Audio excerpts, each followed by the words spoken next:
ओम साई राम। मैं मीनाक्षी आप सभी लोगों का हार्दिक अभिनंदन करती हूँ साई अनुभूति चैनल में। और अनुभवों की श्रृंखला से आज एक और बहुत प्यारा और अनोखा सा अनुभव लेकर आप सभी लोगों के समक्ष उपस्थित हुई। लेकिन चलिए उससे पहले सभी लोग हाथ जोड़िए और पापा का जयकारा लगाइए। ओम श्री सच्चिदानंद सद्गुरु साईनाथ महाराज की जय। अनंत कोटि ब्रह्मांड नायक राजाधिराज योगी राज परम ब्रह्म गुरु श्री सच्चिदानंद सद्गुरु साईनाथ महाराज की जय। ओम साई राम।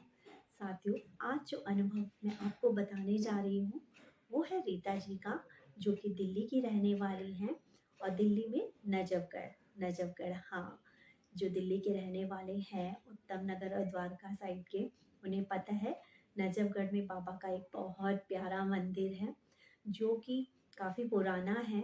और वहाँ से लोगों की बहुत मन्नत पूरी होते हैं और मन्नत पूरी होती हैं लोगों की, क्या कहूँ। मैं खुद बाबा को अपने घर वहाँ से बुला के लेकर आई थी और बाबा ने मुझे साक्षात दर्शन दिए थे। मेरे नवरात्रों के टाइम पर मेरी खेती में आके पानी बाबा ने डाला था और वो दिन है और आज का दिन है। मेरी ज़िंदगी में हमेशा तरक्की ही हुई है। दुख परेशानी आई, लेकिन हाँ, बाबा साथ रहे तो सब कुछ होता चला गया। ऐसा ही एक किस्सा, ऐसी एक कहानी या ऐसा ही अनुभव रीता जी को हुए अपनी ज़िंदगी में। 24 साल का बाबा से जुड़े होने का जो सफ़र है वो मैं आपको बताती हूँ। रीता जी कहती हैं, आज से 25 साल पहले जब ये बाबा से नहीं जुड़ी थी, इनकी स्थिति बहुत खराब थी। इतनी खराब कि ये कह लो कि एक वक्त के खाने के लिए भी ये बहुत परेशान थी। ये समझिए इनकी स्थिति बहुत ही ज़्यादा वर्स्ट कंडीशन में थी। ये कहती हैं उस समय पे ये फरीदाबाद में रहती थी और स्थिति जो थी बहुत अच्छी नहीं थी। इनकी एक फ्रेंड थी और उन फ्रेंड के थ्रू ये बाबा से जुड़ी और कुछ समय बाद ये लोग नजफगढ़ शिफ्ट हो गए। इनकी फ्रेंड भी नजफगढ़ ही रहा करती थी और बाबा से जुड़ी, मंदिर जाना शुरू इन्होंने करा। ये कहती हैं तब ये नजफगढ़ में किराए के घर पर आए थे। जब ये किराए के घर पर आए, एक दिन इन्हें एहसास हुआ कि बाबा इनके पास आए हैं, बिस्तर पे बैठे हैं और बाबा ने कहा कि तेरे घर में खुशियाँ आने वाली हैं, परेशान मत हो और दुखी मत रह। ये कहती हैं इन्होंने बाबा को बोला कि बाबा आप बिस्तर पे मत बैठिए, मैं आपके लिए मंजी बिछा देती हूँ, आप उस पर बैठिए। इन्होंने मुझे बताया कि मेरे मन में ये भाव आया कि मेरे तो भगवान है, मेरे बाबा मेरे घर में आए हैं। मैंने कहा बाबा बिस्तर तो गंदा होता है, हम खाते पीते हैं इस पे बैठ के, मैं आपके लिए मंजी बिछा देती हूँ, दूसरी चारपाई लगा देती हूँ, आप उस पे बैठिए। उन्होंने बाबा को उस पे बैठाया। ये कहती है बाबा मुझे आशीर्वाद देंगे कि तेरे घर में खुशियाँ आने वाली हैं, परेशान मत हो। बाबा चले गए। उसके बाद कुछ टाइम बाद ये कंसीव करती हैं और जब ये कंसीव करती हैं तो इनके रिश्तेदारों को जब पता चला, माँ को या बहन को पता चला, तो इन्होंने इनको सलाह दी कि तुम ऐसा करो कि इस बच्चे को मत रखो, वैसे ही तुम्हारी आर्थिक स्थिति बहुत खराब है, खाने के वैसे ही लाले हैं तुम्हारे घर में, तो तुम ऐसा करो इस बच्चे को मत रखो, और यदि लड़की हो गई तो और परेशानी हो गई। ये कहते हैं कि ऑलरेडी 2 बच्चे थे, एक लड़का और लड़की, और लोग मुझे यही ताना देने लगे कि खाने के लिए पैसे हैं नहीं इनके पास और 3-3 बच्चे पैदा करके बैठ रही है। ये कहते हैं कि लोग इन्हें सलाह देने लगे कि अच्छा ऐसा कर कि चेकअप ही करा ले, अगर लड़की हुई तो गिरा देना।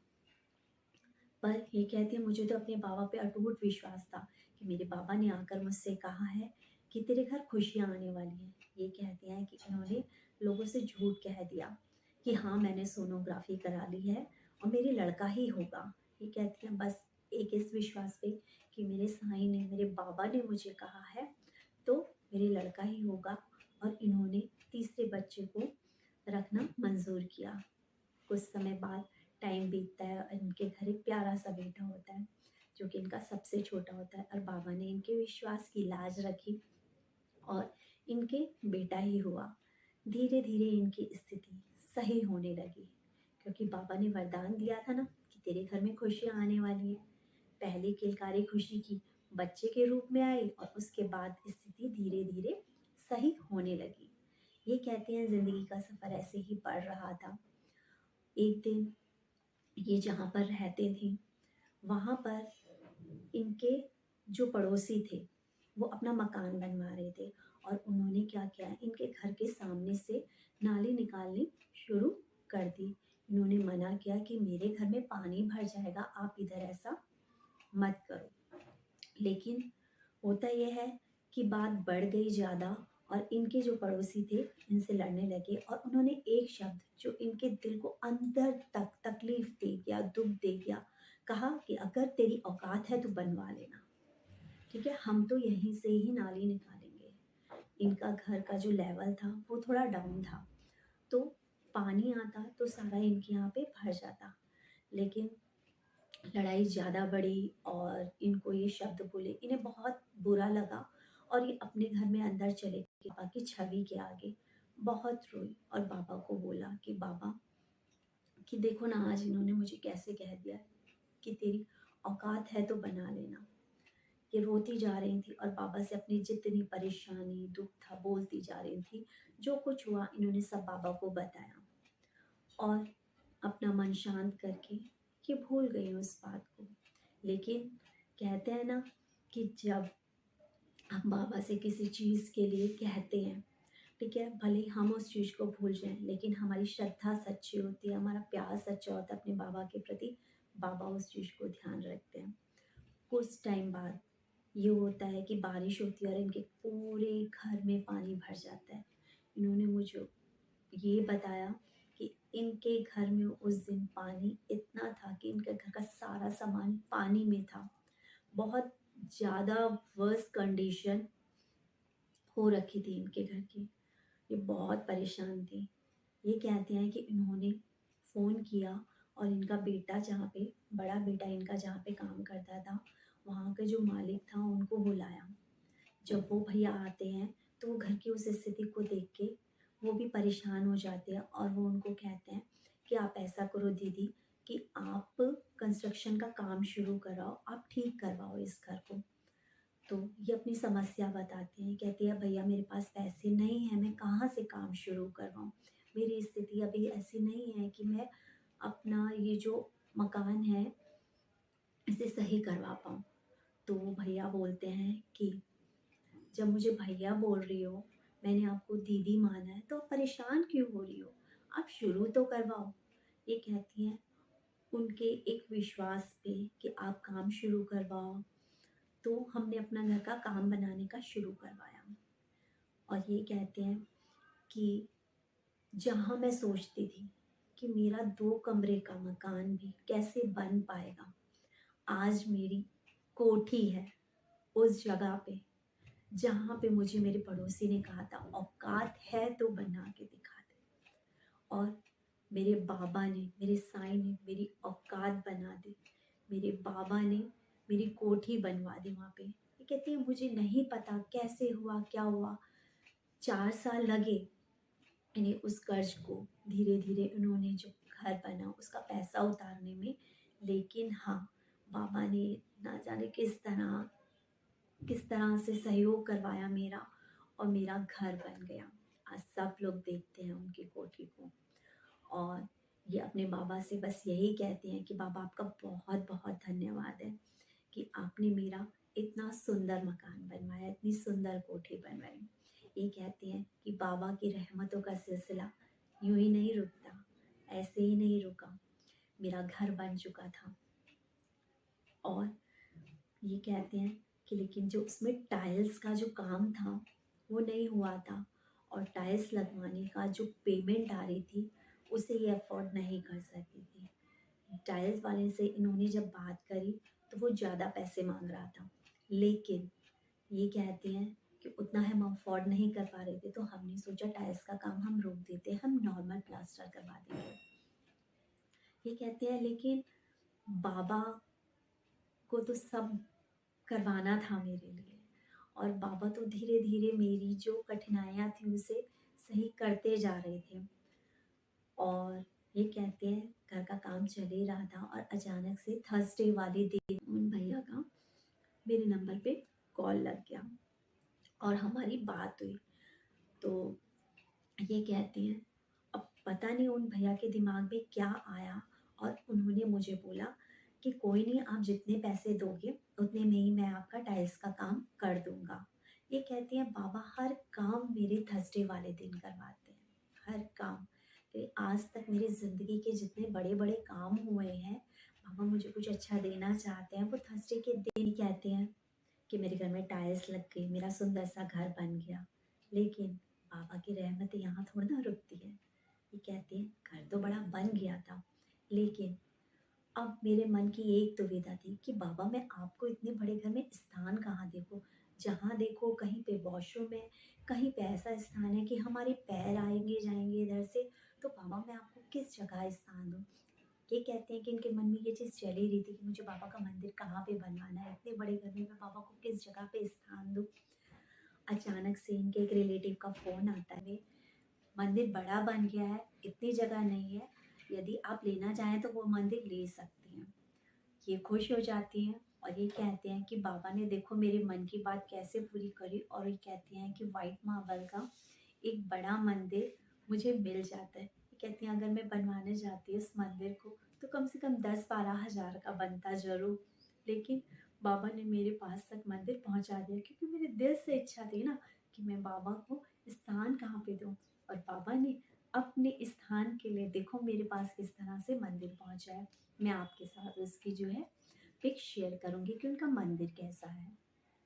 ये कहते हैं कि सिलसिला ज़िंदगी का बाबा के साथ जो चल रहा है वो इतना अच्छा चल रहा है कि बाबा ने औकात से बढ़कर मुझे चीज़ें दे दी।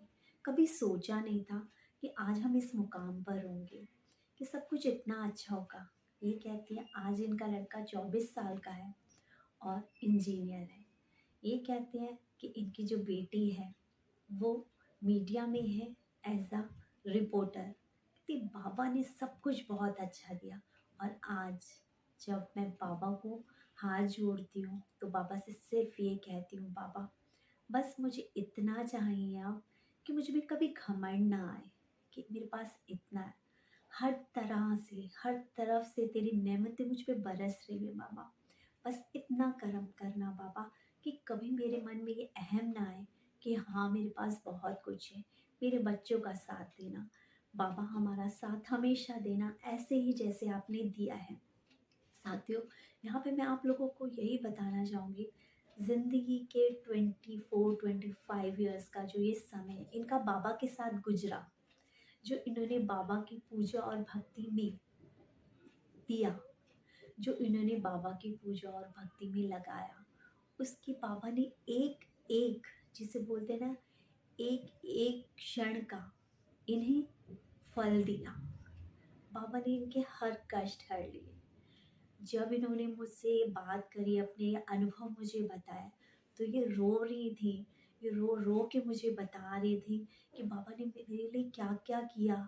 एक दिन था कि मेरे पास खाने के लिए खाना नहीं था ढंग से, और आज वो पल है कि बाबा ने मेरे घर में इतनी बरकत दी, हमें इतनी, जिसे बोलते हैं ना, कामयाबी दी, मेरे बच्चों को कामयाबी दी। हमारे घर में हर तरफ बाबा की रहमत बरसती है। आज जब पीछे मुड़ के देखती हूँ तो लगता ही नहीं कि हम वही हैं जो ये सोचते थे कि क्या होगा। बस इनकी श्रद्धा और सबूरी जो इन्होंने बाबा के प्रति दिखाई, बाबा ने उनका परेशानी नहीं आई होंगी, दुख और परेशानी भी इनके पास आई होंगी, लेकिन क्योंकि इन्होंने बाबा के हाथ में अपना हाथ थमा दिया और बस अपने जीवन का सफ़र आगे बढ़ाया, कोशिशें करी, बाबा ने उन कोशिशों का फल दिया, और आज ये कह पाते हैं कि बाबा की रहमत तो इन पर दिन रात बरसती है। साथियों, बस यही कहना चाहूँगी आपसे, जो कि मुझे लगता है कि हर साईं डिवोटी की रहमत को महसूस कर रहे हैं, जिसे पता है कि बाबा उसके अंग संग है, उसके साथ है, उसने श्रद्धा रखी है, वो सबूरी के रास्ते पे चला है, क्योंकि एकदम से कुछ भी नहीं होता। एक अंकुर बाबा की भक्ति का हमारे मन में फूटता है, धीरे धीरे वो हमारे पेशेंस से, हमारी सबूरी की खास से वो बढ़ता है, और जब हम धीरे-धीरे उस सबूरी के रास्ते में चलते हैं, तो बाबा हमें उसका फल ज़रूर देते हैं। बस एक साथ होके हमें बाबा को मानना है। किसी भी भगवान की भक्ति करो, उसमें डोलो मत, बस पूरी तरह से समर्पित हो जाओ बाबा के प्रति। और बस कहो अपनी अच्छी, बुरी, खट्टी, मीठी बात सब बाबा से शेयर करो। बाबा कहते हैं ना, मुझे सदा जीवित ही जानो, अनुभव करो, सत्य पहचानो। जब तुम मुझे जीवित मानकर मुझसे बातें करोगे, मुझे अपने हर दुख सुख का साथी बनाओगे, तो मैं भी तो तुम्हारे दुख सुख में शरीक होकर तुम्हें तुम्हारे दुखों से निजात दिलाऊंगा। मैं भी तो देखूंगा कि मेरे भक्त में कितनी सबूरी है, कितनी श्रद्धा और सबूरी के साथ वो मुझे पूछता है। जब हम बड़े बड़े कंपटीशन के एग्ज़ाम के लिए, परीक्षा में पास होने के लिए इतनी पढ़ाई करते हैं, पेशेंस रखते हैं, तो क्या बाबा की भक्ति में हम सबूरी नहीं रख सकते? कि बाबा के हर चीज़ को, अच्छा बुरा जो बाबा ने हमें दिया है, उसके लिए हम धन्यवाद नहीं कह सकते? बाबा ने जो कुछ भी हमें दिया है उसका धन्यवाद कहते चलिए। आप धन्यवाद कहते जाएंगे, बाबा चमत्कार करते जाएंगे, अपनी ब्लेसिंग्स देते जाएंगे। और अच्छा सोचो, बड़ा सोचो।